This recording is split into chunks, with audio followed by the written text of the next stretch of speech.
ನಮಸ್ಕಾರ. A9 ನ್ಯೂಸ್ಗೆ ಸ್ವಾಗತ. ನಾನು ಅಮೀನ್ ಶೇಖ್. ವಿಜಯಪುರ ಜಿಲ್ಲೆಯ ನೂತನ ಜಿಲ್ಲಾ ಪೊಲೀಸ್ ವರಿಷ್ಠಾಧಿಕಾರಿ ಲಕ್ಷ್ಮಣ್ ನಿಂಬರ್ಗಿ ಅಧಿಕಾರ ಸ್ವೀಕರಿಸಿದರು.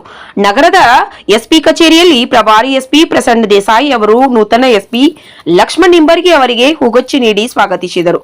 ಈ ವೇಳೆ ಜಿಲ್ಲಾ ಹಿರಿಯ ಕಿರಿಯ ಪೊಲೀಸ್ ಅಧಿಕಾರಿಗಳು ಉಪಸ್ಥಿತರಿದ್ದರು.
ನಿರಂತರ ಸುದ್ದಿಗಳಿಗಾಗಿ ನೋಡ್ತಾ ಇರಿ A9 ನ್ಯೂಸ್.